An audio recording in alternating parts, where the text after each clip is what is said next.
My decision to serve a mission came to a surprise to me even. By the age of 16, I had already decided that a mission wasn't for me. I was born and raised in the church and felt like I had gained, my own understanding of the gospel, but by my high school years, I had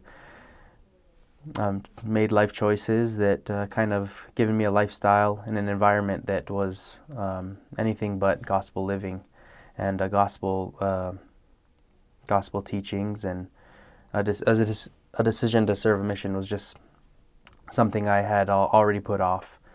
It had been quite a few years, and even after high school, I had left and went away for a year of college and come back home to live with my family for the summer.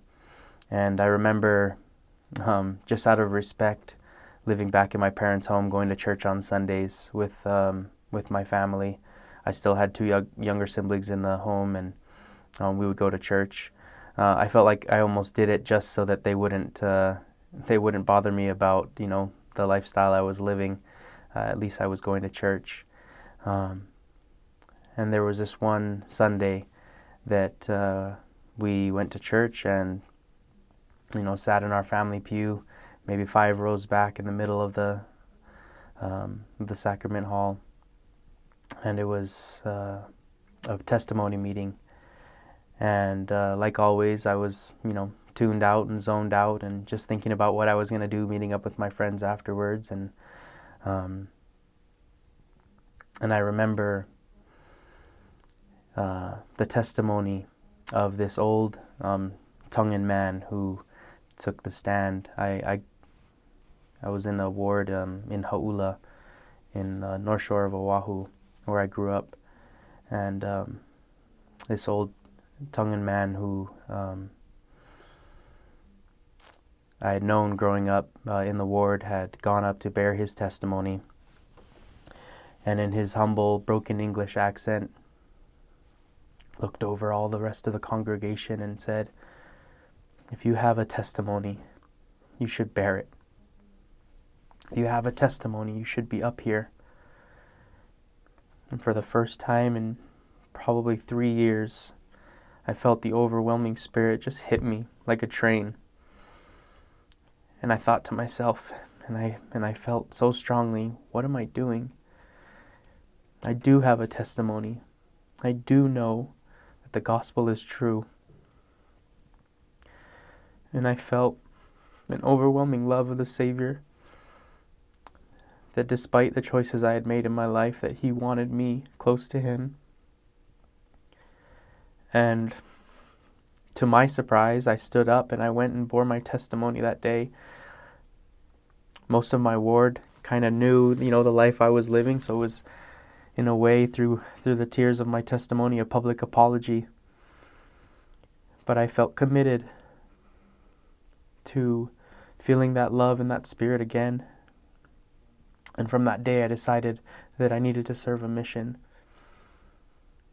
And I prayed and I made the steps and the hard choices that I would have to take myself away from the lifestyle and environment that I was living, to bring myself closer to the Savior, and to live the gospel that had brought so much happiness. I knew what I had in my life, and I had just let it slip through the cracks. And from that day, I prepared to serve a mission. And it took more than a year for me to be able to get to the position where I could.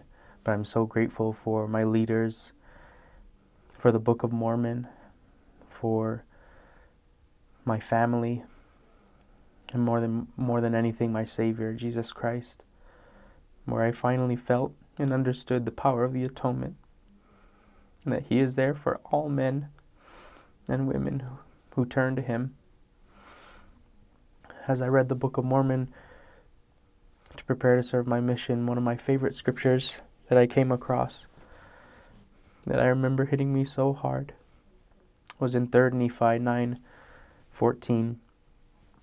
And it's Christ speaking before His coming. The voice of the Savior comes from heaven and says that His arms of mercy are extended towards us, that anyone who will come to Him, He will receive. And I know that the Savior lives, and I know that He wants all of us to feel His love. And I wanted that same happiness and that same joy that I had been missing for so many years in my life. I wanted that for the rest of mine. And it gave me a strong testimony that I could bring to people of my mission to help others come and see that light. And that's my conversion story. Deciding to serve a mission, I had to make a lot of changes, but what helped me most was when I took the Book of Mormon and reading it every day to heart. And I would read, and for the first time in my life, I would read for hours on end and just feel the Spirit and learn so much about the gospel and of the Savior's love and of God's great plan for us. The Book of Mormon solidified my testimony as I learned to understand the gospel principles that were needed in my life for happiness. The Book of Mormon brought that spirit and confirmed all of the truths that I had in my life. I had been taught in my youth, since primary and up.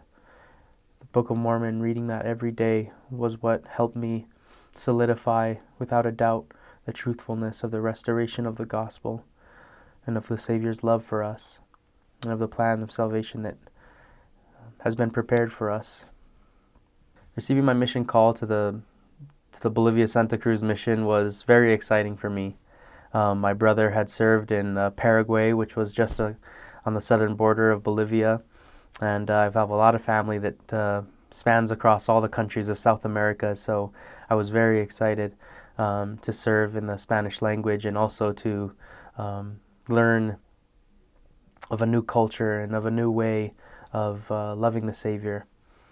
I remember when I opened my mission call, it had been something that I had been awaiting for so long, having prepared for my mission for almost a year and a half.